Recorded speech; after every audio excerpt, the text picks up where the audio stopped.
Hello my beautiful souls, welcome back to my channel. So आज की reading में हम देखने वाले हैं कि नो कांटेक्ट में रह के इस समय पे आपके पार्टनर की लाइफ में क्या चल रहा है, उनके ज़िंदगी में क्या एनर्जीज़ हैं, समय पे कैसा वो फील कर रहे हैं, आपके लिए उनकी फीलिंग्स कैसी हैं और जनरली उनकी लाइफ में क्या चीज़ें चल रही हैं। ये सारी ही एनर्जीज़ को हम देख लेंगे। रीडिंग जनरल रहेगी, आप लोगों के साथ जितना रेजोनेट कर पाएगी आप उतना रखिए, जितना रेजोनेट नहीं करता है उससे जाने दीजिए। मेल एंड फीमेल सभी के लिए और सारे ही साइंस के लिए रीडिंग है। रीडिंग टाइमलेस है, तो जिस वक्त पे आपके सामने आती है उस वक्त पे रीडिंग आपके साथ रेजोनेट कर सकती है। तो चलिए स्टार्ट करते हैं। हाईलाइटेड साइंस बता देती हूँ। ये साइंस आपके या फिर आपके पार्टनर के हो सकते हैं। आप लोग फायर साइन के हो सकते हैं, एरीज, लियो, सैजिटेरियस। वाटर साइन के हो सकते हैं, कैंसर, स्कॉर्पियो, पाइसिस। आप लोगों के लिए मुझे यहाँ पर टॉरस की एनर्जी भी स्ट्रॉन्ग दिखाई दे रही है। नंबर 3 इंपॉर्टेंट हो सकता है आप लोगों के लिए, मार्च मंथ इंपॉर्टेंट हो सकता है। नंबर 5 इंपॉर्टेंट हो सकता है, मई मंथ भी इंपॉर्टेंट हो सकता है। नंबर 4 अप्रैल मंथ की एनर्जीज भी स्ट्रॉन्ग दिखाई दे रही है आप लोगों के लिए। यहाँ पर एयर साइन भी है, जेमिनी, लिब्रा, एक्वेरियस। और नंबर 9 भी इंपॉर्टेंट हो सकता है आप लोगों के लिए। सितंबर मंथ भी इंपॉर्टेंट हो सकता है। 10 नंबर अक्टूबर मंथ भी इंपॉर्टेंट हो सकता है। और अर्थ साइन भी है, टॉरस, वर्गो, कैप्रिकॉर्न। तो साइंस यहाँ पे सारे ही निकल कर आ गए हैं। तो चलिए स्टार्ट कर लेते हैं, देख लेते हैं आपके पार्टनर की एनर्जीज आजकल कैसी हैं आपको लेकर। सो यहाँ पे अगर सबसे पहली एनर्जी में देखूँ तो मुझे नज़र आ रहा है ना कि आपने इस रिलेशनशिप के लिए बहुत ट्राई किया था। पास्ट की एनर्जी में बता रही हूँ कि आपने बहुत ज़्यादा ट्राई किया था, बहुत कोशिश कर रहे थे इस रिश्ते के लिए, लेकिन आपके पार्टनर बार बार आपको नेग्लेक्ट कर रहे थे, बार बार आपको रिजेक्ट कर रहे थे। या फिर कहूँ कि अगर आप कॉल करते हैं तो वो रिसीव ना करना, मैसेज करते हैं तो रिप्लाई ना करना, देख के भी उन चीज़ों को अनदेखा करना। आपके प्यार की रिस्पेक्ट उन्होंने नहीं करी, कभी भी नहीं। और इस चक्कर में ना आपने अपनी लाइफ में फोकस करके आगे बढ़ना ज़रूरी समझा।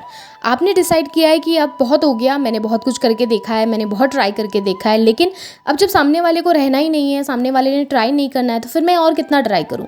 मैं इससे ज़्यादा अपनी सेल्फ रिस्पेक्ट को और ज़्यादा नीचे नहीं गिरा सकता हूँ, या मैं इससे ज़्यादा अपनी सेल्फ रिस्पेक्ट को नीचे नहीं गिरा सकती हूँ। मेल एंड फीमेल आप जो भी हैं, सो इस अकॉर्डिंग ना आप अपनी लाइफ में आगे बढ़ रहे हैं। लेकिन आपके पार्टनर को जब आप दूर जा रहे हैं ना, तो उनको लग रहा है कि आप अपनी लाइफ में इतने ज़्यादा फोकस्ड हो चुके हैं और वो आपकी तरफ अट्रैक्ट होने लगे हैं। अब वो उनको लग रहा है कि मैं ऑफर लेकर जाऊँ तो कैसे जाऊँ, मुझे अगर बात करनी है तो मैं कैसे करूँ, ये इतना कोल्ड बिहेवियर कैसे आ गया, इतना चेंजमेंट कैसे आ रहा है, मुझे ट्राई करना है, मुझे कम्युनिकेशन करना है। ऐसा नज़र आ रहा है कि जब आप दूर जा रहे हैं तो आपके पार्टनर के दिल के अंदर इच्छा हो रही है आपसे बात करने की, आपसे कम्युनिकेशन करने की, क्योंकि उन्होंने जिन लोगों के लिए आपको छोड़ा ना, उनकी लाइफ में जो और लोग थे जिनको देखकर उनको लगता था यार ये तो मेरी लाइफ में रहेंगे तो मेरी लाइफ बहुत अच्छी होगी, मैं बहुत हैप्पी रहूँगा इन लोगों के साथ, उन लोगों ने आपके पार्टनर को सिमिलर एनर्जीज देना स्टार्ट कर दिया, उन लोगों ने आपके पार्टनर को नेग्लेक्ट करना स्टार्ट कर दिया। अब आपके पार्टनर का ऐसा हो गया कि ना वहाँ हैप्पीनेस मिल रही है, ना वहाँ लोग उनके ऑफर को एक्सेप्ट कर रहे हैं। अब आप तो हाथ से निकल ही गए हैं, तो अब वो करें तो करें क्या। अब उनकी ऐसी कंडीशन हो गई है ना जहाँ पे उनको समझ नहीं आ रहा कि अब किसको एक्सेप्ट करना है मुझे लाइफ में, किसके पास जाना है मुझे अपनी लाइफ में, क्योंकि वो दिन उनके गए जिस वक्त पे वो लोगों को लटका के रखते थे। अब उनके दिन आ गए हैं जिसमें उनको लटक के रखना पड़ रहा है लोगों के पीछे, उनको दौड़ना पड़ रहा है लोगों के पीछे, जिसकी वजह से इस वक्त पे आपके पार्टनर परेशान नजर आ रहे हैं। अगर मैं जनरली देखूं तो आपके पार्टनर ने किसी को ऑफर करने की कोशिश की थी या किसी इंसान के पास करीब जाने की कोशिश की थी।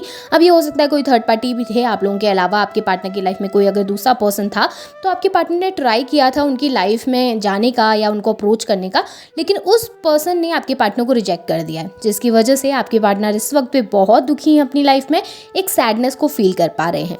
इस कंडीशन में ना आपके पार्टनर एक सही समय का इंतज़ार कर रहे हैं। आपकी पार्टनर की लाइफ में जो ये कंडीशन चल रही है, इस दौरान में, इस सिचुएशन में आपके पार्टनर को लग रहा है कि अभी सही समय का वेट कर लेना चाहिए, एक सही समय आने देते हैं जिस वक्त पे फिर मैं जाकर अपनी लाइफ में कोई फैसला कर पाऊंगा या फिर जाके मैं कोई डिसीजन लेकर सामने वाले को अप्रोच कर पाऊंगा। देखिए, वो कम्युनिकेशन करना चाहते हैं, आपको लेकर अट्रैक्टेड भी बहुत ज़्यादा नज़र आ रहे हैं, लेकिन उनको लगता है ये समय सही नहीं है आपके पास आकर अप्रोच करने का। आपके पार्टनर को लगता है अगर वो थोड़े समय तक और रुकते हैं तो शायद कंडीशन और अच्छी हो जाए, और उस वक्त पे अगर वो आपके सामने आकर अप्रोच करते हैं या कम्युनिकेशन करने की बात करते हैं तो शायद आप समझ पाएंगे। हो सकता है कि रिसेंटली आपके पार्टनर ने कांटेक्ट करने की कोशिश भी की हो आपसे, जिसमें आपने उनको रिजेक्शन दिया है, जिसकी वजह से भी आपके पार्टनर को लग रहा है कि ये सही समय नहीं है दोबारा से आकर अप्रोच करने का, क्योंकि उन्हें लग रहा है कि वो ईगो भी तो दिखाना है ना जो पहले दिखाया था, ईगोस्टिक नेचर में भी तो रहना है, बार बार रिजेक्ट तो नहीं होना किसी से। इसी की वजह से आपके आपके पार्टनर थोड़ा सा वेट करते हुए ज़्यादा दिखाई दे रहे हैं, लेकिन अट्रैक्टेड आपकी तरफ बहुत ज़्यादा हैं, कम्युनिकेशन करना चाहते हैं, कनेक्ट होना चाहते हैं आपके साथ, और वो टाइम जो आप लोगों ने स्पेंड किया था उसे वो फिर से चाहते हैं। वो चाहते हैं कि किसी भी तरीके से कुछ ऐसा हो जाए कि फिर से टाइम चेंज हो जाए उनकी लाइफ का, और उनकी लाइफ में सारी ही चीज़ें सही हो जाएं।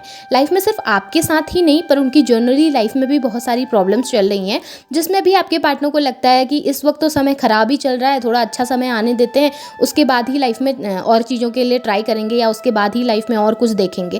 क्योंकि इस वक्त तो आपके पार्टनर बस रेस्ट करके देखना चाहते हैं कि कोई सही समय आ जाए लाइफ में जहाँ पर पे वो बैलेंस हो सके। यहाँ पे ऐसा दिखाई दे रहा है ना, आपके पार्टनर थोड़े से सेल्फिश हैं, डेफिनेटली सेल्फिश हैं।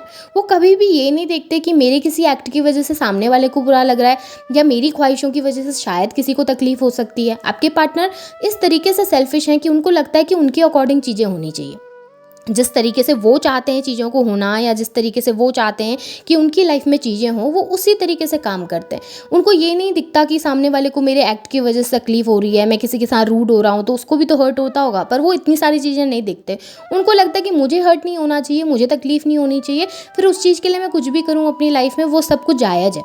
अगर वो अपनी खुशियों के लिए किसी को हर्ट भी कर देते ना, तो वो 2 बार सोचते नहीं है कि मेरी वजह से शायद उसको तकलीफ हुई होगी। और यही सिमिलर एनर्जीज आपके साथ हुई थी। जब उन्होंने लाइफ में फोकस करने की सोची, आगे बढ़ने की सोची, तो उन्होंने आपके साथ बहुत कोल्ड बिहेवियर रखा, जिसकी वजह से आपको बहुत तकलीफ हुई है। और वही एनर्जीज आपके पार्टनर की चली आ रही हैं, और स्टिल वो एनर्जीज चल रही हैं आपके पार्टनर की, जहाँ पे आपके पार्टनर ना बहुत कोल्ड बिहेवियर और बहुत ज़्यादा सेल्फिश बिहेवियर लेकर बैठे हुए हैं। अगर उनको नज़र आता है कि आपकी तरफ फ़ायदा है ना, तो वो आपके आगे पीछे घूमेंगे, लेकिन अगर उनको नज़र आएगा कि नहीं, कोई फ़ायदा नहीं है उसकी तरफ जाने से, तो आपके पार्टनर उतने ही जल्दी मूव ऑन भी कर लेंगे और अपनी लाइफ में फोकस भी कर लेंगे। बहुत ज़्यादा ग्रीडी पर्सन नज़र आ रहे हैं। अब मुझे ऐसा भी नज़र आ रहा है कि आपके पार्टनर को ज़िंदगी में सब कुछ चाहिए, आपके पार्टनर को ग्रोथ चाहिए, रिलेशनशिप भी अच्छे होने चाहिए, फाइनेंस में भी सारी चीज़ें अच्छी होनी चाहिए, लेकिन उस चीज़ के लिए मेहनत नहीं करनी है, उस चीज़ के लिए कोशिश नहीं करनी है। कहने का मतलब है कि बैठे बैठे उन्हें पकी पकाई खीर उनके हाथ पे चाहिए जिसे उन्हें खाना है, पर उस चीज़ के लिए मेहनत नहीं करनी है, जाकर उसे पकाना नहीं है, बल्कि बैठकर उनको चाहिए कि लोग उनके पास आएँ, उनको वो खीर का प्याला दें और उसके बाद वो खा लें उस चीज़ को। उनको लाइफ में हर एक चीज़ चाहिए, ग्रोथ चाहिए, सक्सेस चाहिए, लेकिन उस चीज़ के लिए मेहनत नहीं चाहिए। उन्हें आपके साथ रिलेशनशिप सही भी करना है, लेकिन उस चीज़ के लिए झुकना नहीं है आपके सामने, उस चीज़ के लिए आके आपसे बात भी नहीं करनी है, उस चीज़ के लिए आके सॉरी भी फील नहीं करना है। भले ही जानते हो कि गलती करी है, भले ही जानते हो कि सब कुछ मेरी तरफ से गलत हुआ है, भले ही सब कुछ पता है उनको, लेकिन कन्फेस कभी भी नहीं करेंगे आपके सामने आके, क्योंकि आपके पार्टनर बहुत सेल्फिश हैं और उनको लगता है कि वही सही होते हैं हर कंडीशन में, और लोग उनके आगे पीछे घूमते हैं, और लोगों ने ही करना चाहिए जो भी करना चाहिए। आपके पार्टनर का बिहेवियर बहुत ज़्यादा टॉक्सिक मुझे दिखाई दे रहा है, और करंट सिचुएशन में तो मुझे ऐसा नज़र आ रहा है कि आपके पार्टनर इस वक्त पे तो कहीं पर भी कोई भी मेहनत नहीं करना चाहते हैं। ना वो किसी तीसरे पर्सन के लिए कोई मेहनत करना चाहते हैं, ना वो आपके लिए कोई मेहनत करना चाहते हैं, ना वो जनरली अपनी लाइफ में कोई मेहनत करना चाहते हैं। वो बस चाहते हैं कि उनको बैठे बैठे सब चीज़ें मिल जाएं। यहाँ पे ये भी दिखाई दे रहा है कि आपके पार्टनर कंफ्यूज्ड भी हैं चीज़ों को लेकर, ओवर थिंकिंग बहुत ज़्यादा करते हैं।